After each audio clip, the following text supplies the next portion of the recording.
ಈ ಎಲೆಗೆ ಎಲೆ ಮುರಿ ಸೊಪ್ಪು ಅಂತ ಹೇಳ್ತೇವೆ, ಅಂದ್ರೆ ಎಲೆ ಮುರಿ.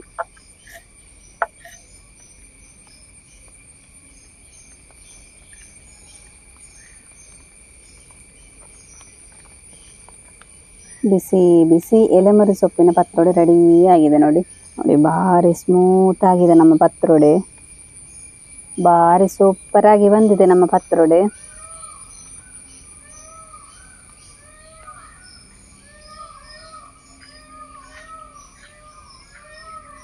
ಫ್ರೆಂಡ್ಸ್ ನೋಡಿ ಈ ಗಿಡ ನೋಡಿ ಅಂತೆ, ಗಿಡ ಎಲೆ ಎಲ್ಲ ಸ್ವಲ್ಪ ವಿಶೇಷ ಇದು ನೋಡಿ. ಸ್ವಲ್ಪ ಎಲೆ ಎಲ್ಲ ಉದ್ದೊದ್ದಗೆ ಒಂಥರ ನೋಡ್ಲಿಕ್ಕೆ ಚಂದ ಇರ್ತದೆ.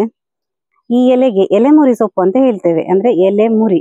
ಆ ಹೆಸರಲ್ಲೇ ಉಂಟು, ಎಲೆಯನ್ನ ಮುರಿದು ಏನಾದ್ರೂ ರೆಸಿಪಿ ಮಾಡು ಅಂತ ಹೇಳಿ. ಆ ತರ ನಾವಿದ್ರಿಂದ ತಂಬುಳಿ ಪತ್ರೊಡೆ ಎಲ್ಲ ಮಾಡ್ತೇವೆ, ತುಂಬಾ ಚೆನ್ನಾಗಿರ್ತದೆ ನೋಡಿ. ಈ ತರ ಈ ಎಲೆಯನ್ನು ತೆಗೆಯುವುದು ನೋಡಿ ಹೇಗೆ ಕಾಣ್ತಾ ಉಂಟು ನೋಡಿ. ಇದು ಹಾಗೆ ಒಂದೊಂದೇ ಈ ತರ ಅದರ ಗೆಲ್ಲು ಬರ್ತದೆ ನೋಡಿ, ಅದನ್ನ ಈ ತರ ತೆಗಿತಾ ಬರುದು.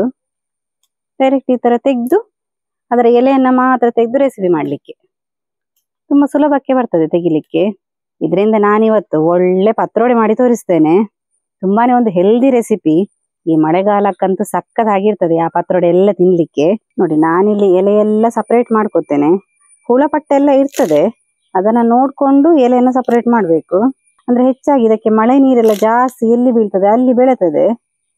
ಇದನ್ನು ಗುರ್ತು ಹಿಡಿಯೋದೆಲ್ಲ ಬಾರಿ ಸುಲಭ. ಅಂದ್ರೆ ಎಲೆ ಎಲ್ಲ ನೋಡಿ ಈ ತರ ಇರ್ತದೆ, ಪರಿಮಳ ಕೂಡ ಸ್ವಲ್ಪ ಚೇಂಜ್ ಇರ್ತದೆ ಎಲೆಯದ್ದು. ನಿಮ್ಗೆ ಇದೇ ರೀತಿ ವಿಟಮಿನ್ ಸೊಪ್ಪು ಕೂಡ ಇರ್ತದೆ, ಆದ್ರೆ ಅದರ ಡಿಫ್ರೆನ್ಸ್ ನಮಗೆ ಗೊತ್ತಾಗ್ತದೆ. ಅಂದ್ರೆ ಈ ತರ ಎಲೆಯಲ್ಲಿ ಈ ಮಧ್ಯ ಭಾಗದಲ್ಲಿ ವಿಟಮಿನ್ ಸೊಪ್ಪಲ್ಲಿ ವೈಟ್ ಕಲರ್ ಲೈನ್ ಇರ್ತದೆ, ಅದು ಬೇರೆ ಎಲೆ ಇದು ಬೇರೆ ಎಲೆ. ಇದು ಮತ್ತೆ ವಿಟಮಿನ್ ಸೊಪ್ಪು ಸೇಮ್ ಅಲ್ಲ, ಬೇರೆ ಬೇರೆ. ಹಾಗಾಗಿ ಇದಕ್ಕೆ ಹೆಸರು ಎಲೆಮುರಿ ಸೊಪ್ಪು ಅಂತ ಹೇಳಿ. ಪತ್ರೊಡೆಗೆ ಎಲೆ ಇಡೀ ಹಾಕಿದ್ರೆ ಚೆನ್ನಾಗಿರೋದಿಲ್ಲ, ಹಾಗೆ ಸ್ವಲ್ಪ ಕಟ್ ಮಾಡುವ, ತುಂಬಾ ಏನು ಬೇಕಾಗಿಲ್ಲ. ಸ್ವಲ್ಪ ಚಿಕ್ಕದಾದ್ರೆ ಆಯ್ತು ಎಲೆ.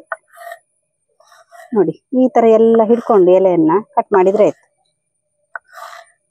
ನೋಡಿ ಈ ತರ ರೌಂಡ್ ಆಗಿ ಎಲ್ಲ ಇಟ್ಕೊಂಡು ಕಟ್ ಮಾಡಿದ್ರೆ ನೋಡಿ ಈ ತರ ಬರ್ತದೆ ನೋಡಿ.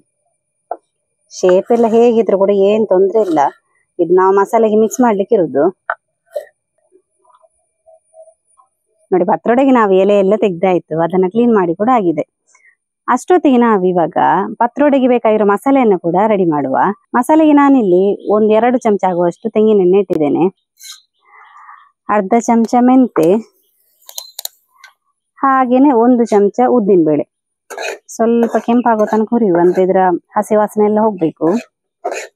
ತುಂಬಾ ಮೆಂತೆ ಎಲ್ಲ ಹಾಕೋದು ಬೇಡ, ಮೆಂತೆ ಹಾಕಿದ್ರೆ ಒಳ್ಳೆ ಟೇಸ್ಟ್ ಬರ್ತದೆ. ಹಾಗಾಗಿ ನಾನಿಲ್ಲಿ ಒಂದು ಅರ್ಧ ಚಮಚದಷ್ಟು ಮೆಂತೆಯನ್ನು ಸೇರಿಸಿದೆ ನೋಡಿ. ಸ್ವಲ್ಪ ಕೆಂಪಾಗ್ತಿದ್ದ ಹಾಗೇನೆ 1-2 ಚಮಚದಷ್ಟು ಕೊತ್ತಂಬರಿ, 2 ಚಮಚದಷ್ಟು ಜೀರಿಗೆ ಎಣ್ಣೆಯಲ್ಲಿ ಒಳ್ಳೆ ಫ್ರೈ ಮಾಡುವ.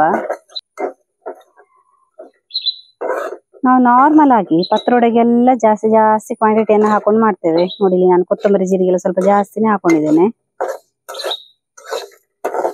ನಾನಿಲ್ಲಿ 8-10 ಬ್ಯಾಡಿಗೆ ಮೆಣಸನ್ನು ಹಾಕೊಂಡೆ. ಇದು ಕಲರಿಗೆ. ನಿಮಗೆ ಖಾರ ಕೂಡ ಬೇಕಂತ ಇದ್ರೆ ಗುಂಡು ಮೆಣಸನ್ನು ಕೂಡ ಹಾಕೊಂಡು ಮಾಡ್ಕೋಬಹುದು. ಸ್ವಲ್ಪ ಮೆಣಸು ಉಬ್ಬಿ ಬರ್ಲಿ. ನಾನಿಲ್ಲಿ ಮಸಾಲೆಗೆ ಕರಿಬೇವಿನ ಸೊಪ್ಪನ್ನು ಹಾಕ್ತಾ ಇಲ್ಲ, ಯಾಕಂತ ಹೇಳಿದ್ರೆ ನಾವಿಲ್ಲಿ ಇವತ್ತು ಮಾಡೋ ಪತ್ರೊಡೆ ಈ ಎಲೆಮರಿ ಸೊಪ್ಪುದು ನೋಡಿ. ಹಾಗೆ ಸೊಪ್ಪೆಲ್ಲ ಹಾಕಿ ಅದು ಪರಿಮಳ ಚೇಂಜ್ ಆಗ್ತದೆ, ಹಾಗಾಗಿ ಕರಿಬೇವಿನ ಸೊಪ್ಪು ಹಾಕ್ತಾ ಇಲ್ಲ. ಮಸಾಲೆಗೆ 1/4 ಕಪ್ ಆಗುವಷ್ಟು ಈ ತೆಂಗಿನ ತುರಿಯನ್ನು ಹಾಕೊಳ್ತಾ ಇದ್ದೇನೆ. ಈ ತೆಂಗಿನ ತುರಿ ಎಲ್ಲ ಹಾಕಿದ್ರೆ ಒಳ್ಳೆ ರುಚಿ ಬರ್ತದೆ. ಹಾಗೆ ನಾವು ಹುರಿದ ಮಸಾಲೆಯನ್ನು ಹಾಕುವ. ಒಂದು ನೆಲ್ಲಿಕಾಯಿ ಗಾತ್ರದಷ್ಟು ಹುಣಸೆ ಹುಳಿ, ನೆಲ್ಲಿಕಾಯಿ ಗಾತ್ರದಷ್ಟು ಬೆಲ್ಲ ಹಾಗೇನೆ ಹುಳಿ ಸ್ವಲ್ಪ ಖಡಕ್ ಆಗಿ ಹಾಕ್ಬೇಕು. ಹಾಗಾಗಿ ನಾನು ಸ್ವಲ್ಪ ಅಷ್ಟು ದೊಡ್ಡ ಸೈಜಲ್ಲಿ ನಾನು ತಗೊಂಡೆ. ಹಾಗೇನೆ ಒಂದು ಅರ್ಧ ಸ್ಪೂನ್ ಆಗುವಷ್ಟು ಅರಶಿನ, ಒಂದು ಅರ್ಧ ಲೋಟದಷ್ಟು ನೀರನ್ನು ಸೇರಿಸುವ. ತುಂಬ ಬೇಡ, ನುಣ್ಣಗೆ ರುಬ್ಬುವ.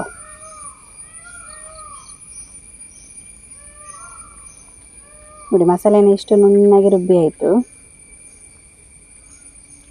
ನಮ್ಮ ಮೆಣಸಿನ ಕಲರ್ ಸ್ವಲ್ಪ ಡಾರ್ಕ್ ಕೆಂಪು ಉಂಟು, ಹಾಗೆ ಇದು ಕಲರ್ ಈ ತರ ಬಂದಿದೆ. ಖಾರ ಅಂತೂ ಭಾರಿ ಜೋರುಂಟು, ತುಂಬಾ ಖಡಕ್ ಇದೆ ನೋಡಿ. ಪತ್ರೊಡೆ ಮಾಡ್ಲಿಕ್ಕೆ ಮಂಗಳೂರು ಸ್ಪೆಷಲ್ ಕುಚ್ಚಲಕ್ಕಿಯನ್ನು ತಗೊಂಡಿದ್ದೇನೆ ನೋಡಿ. 1.5 ಲೋಟ ಆಗುವಷ್ಟು ಇದೆ. ಇದರಲ್ಲಿ ಒಂದು 5-6 ಗಂಟೆ ಒಳ್ಳೆ ನೆನೆಸಿಟ್ಟಿದ್ದೇನೆ ನೋಡಿ. ಎಷ್ಟು ಉಬ್ಬಿ ಬಂದಿದೆ. ಕುಚ್ಚಲಕ್ಕಿ ಜೊತೆಗೆ ಬೆಳ್ತಿಗೆ ಕೂಡ ಹಾಕ್ತಿದ್ದೇನೆ. ಊಟದ ಅಕ್ಕಿ ಇದು. ನಾನಿಲ್ಲೊಂದು 3/4 ಲೋಟ ಆಗುವಷ್ಟು ತಗೊಂಡಿದ್ದೇನೆ. ಇದನ್ನ ಖಾಲಿ ಒಂದು 2 ಗಂಟೆ ನೆನೆಸಿದ್ರೆ ಸಾಕು.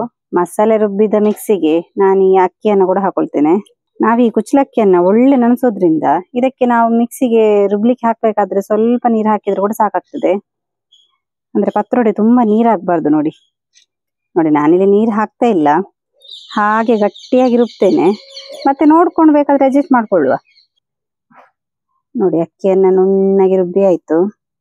ನಾನಿಲ್ಲಿ ಕುಚ್ಚಲಕ್ಕಿಯನ್ನು ಹಾಕೊಂಡಿದ್ದೇನೆ. ನಾರ್ಮಲಿ ಬೆಳ್ತಿಗೆ ಅಕ್ಕಿ ಅಥವಾ ಈ ರೇಷನ್ ಅಕ್ಕಿ ಅದನ್ನೆಲ್ಲ ಹಾಕೊಂಡು ಮಾಡ್ಕೋಬಹುದು, ಏನ್ ತೊಂದ್ರೆ ಇಲ್ಲ. ಕುಚ್ಚಲಕ್ಕಿಯ ಕ್ವಾಂಟಿಟಿಯನ್ನೇ ನೀವು ಬೆಳ್ತಿಗೆ ಅಕ್ಕಿಯಲ್ಲಿ ಮಾಡ್ಕೋಬಹುದು. ನೋಡಿ ಇಷ್ಟು ಗಟ್ಟಿಯಾಗಿ ರುಬ್ಬಿದ್ದೇನೆ. ಮಸಾಲೆ ಹಾಗೆ ಅಕ್ಕಿ ರುಬ್ಬಿದ ಮಿಶ್ರಣ ಎರಡು ಕೂಡ ಒಳ್ಳೆ ಮಿಕ್ಸ್ ಆಗ್ಬೇಕು. ನೋಡಿ ಸ್ವಲ್ಪ ಮಿಕ್ಸ್ ಆಗ್ತಿದ್ದ ಹಾಗೇನೆ ನಾವು ಇದಕ್ಕೆ ರುಚಿಗೆ ತಕ್ಕಷ್ಟು ಉಪ್ಪನ್ನು ಸೇರಿಸುವ. ಕೈಯಲ್ಲೇ ಮಿಕ್ಸ್ ಮಾಡೋದ್ರಿಂದ ಮಸಾಲೆ ಹಾಗೇನೆ ಅಕ್ಕಿ ಒಳ್ಳೆ ಮಿಕ್ಸ್ ಆಗ್ತದೆ. ನೀರು ಸ್ವಲ್ಪ ಕೂಡ ಹಾಕ್ಲಿಲ್ಲ ಈ ಅಕ್ಕಿ ರುಬ್ಬೇಕಾದ್ರೆ. ಈ ತರ ನೀರಾಗ್ತದೆ, ಅಂದ್ರೆ ಮಸಾಲೆ ಎಲ್ಲ ಸೇರ್ಕೊಂಡ ಮೇಲೆ. ಮತ್ತೆ ನಾವು ನೋಡ್ಕೊಂಡು ಬೇಕಾದ್ರೆ ನೀರನ್ನು ಸೇರಿಸಬಹುದು. ಇನ್ನಿದಕ್ಕೆ ನಮ್ಗೆ ಎಲೆಮುರಿ ಸೊಪ್ಪು ಕೂಡ ಹಾಕ್ಲಿಕ್ಕೆ ಉಂಟು. ನೋಡಿ ಇನ್ನ ಉಂಟಲ್ಲ ಈ ಮಸಾಲೆ ಹಾಗೇನೆ ಈ ಎಲೆ ಚಂದ ಮಾಡಿ ಮಿಕ್ಸ್ ಮಾಡ್ಬೇಕು. ಹಿಟ್ಟೆಲ್ಲ ಸ್ವಲ್ಪ ಉಂಟಲ್ಲ ನೀರಾದ್ರೆ ಕೂಡ ಈ ಎಲೆ ಹಾಕೋದ್ರಿಂದ ಅಲ್ಲಲ್ಲಿಗೆ ಗಟ್ಟಿ ಆಗ್ತದೆ. ಏನ್ ತಲೆ ಬಿಸಿ ಮಾಡ್ಲಿಕ್ಕಿಲ್ಲ, ಇದನ್ನ ಹೇಗೆ ಬೇಕಾದ್ರೆ ಅಡ್ಜಸ್ಟ್ ಮಾಡ್ಬೋದು. ಫಸ್ಟ್ ಟೈಮ್ ಮಾಡೋರು ಕೂಡ ಸುಲಭಕ್ಕೆ ಈ ಪತ್ರೊಡೆನ ಮಾಡ್ಬೋದು, ಏನ್ ಕಷ್ಟ ಇಲ್ಲ. ಇನ್ನಿದನ್ನ ಎಲೆಗೆ ಹಾಕಿ ಬೇಯಲಿಕ್ಕೆ ಇಟ್ರೆ ಆಯ್ತು. ನೋಡಿ ನಾನಿಲ್ಲಿ ಪತ್ರೊಡೆ ಮಾಡ್ಲಿಕ್ಕೆ ತೇಗದ ಎಲೆಯನ್ನು ತಗೊಂಡಿದ್ದೇನೆ. ಬಾಳೆ ಎಲೆಯಲ್ಲಿ ಕೂಡ ಮಾಡ್ಕೋಬಹುದು. ತೇಗದ ಎಲೆಗೆ 1 ರಿಂದ 1.5 ಸೌಟ ಆಗುವಷ್ಟು ಈ ಹಿಟ್ಟನ್ನು ಹಾಕಿದ್ರೆ ಸಾಕು. ನೋಡಿ ನಾನು ಕೈಯಲ್ಲೇ ಹಾಕ್ತಾ ಇದ್ದೇನೆ. ನೋಡಿ ಈ ತರ ಸ್ವಲ್ಪ ಹಾಕಿ ಹೀಗೆ ಮಾಡಿ ಬಿಟ್ರೆ ಆಯ್ತು, ಅಂದ್ರೆ ಶೇಪ್ ಚೆನ್ನಾಗಿ ಬರ್ತದೆ. ಇಷ್ಟು ಮಾಡಿ ಆದ್ಮೇಲೆ ಈ ಎಲೆಯನ್ನ ಲಾಕ್ ಮಾಡುವ. ಫಸ್ಟ್ ಈ ತರ ಒಂದು ಎಲೆಯನ್ನ ಮಾಡಿ ಈ ತರ ಮಡಚಿ ಲಾಸ್ಟ್ ಭಾಗವನ್ನ ಹೀಗೆ ಮಾಡಬೇಕು. ಹಾಗೆ ಇಲ್ಲಿ ಕಡೆ ಇರ್ತದೆ ನೋಡಿ, ಇದನ್ನ ಲಾಸ್ಟ್ ಹೀಗೆ ಮುಚ್ಚಿಟ್ರೆ ಆಯ್ತು. ಫುಲ್ ಎಲ್ಲಿ ಕೂಡ ಹೊರಗಡೆ ಹೊಟ್ಟೆ ಕಾಣಬಾರ್ದು, ಲಾಕ್ ಆದ್ರೆ ಆಯ್ತು. ಫುಲ್ ಇಡ್ಲಿ ಪಾತ್ರದೊಳಗೆ ಇಡ್ತಾ ಬರ್ಬೇಕು.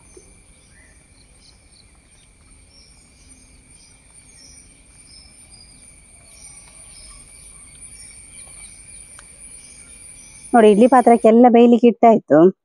ಇನ್ನಿದನ್ನ ಒಂದು 20 ನಿಮಿಷಗಳ ಕಾಲ ಹಾಗೆ ಬೇಯಿಸುವ. ಮೀಡಿಯಂ ಉರಿಯಲ್ಲಿ ಬೇಯಿಸಿದ್ರೆ ಆಯ್ತು.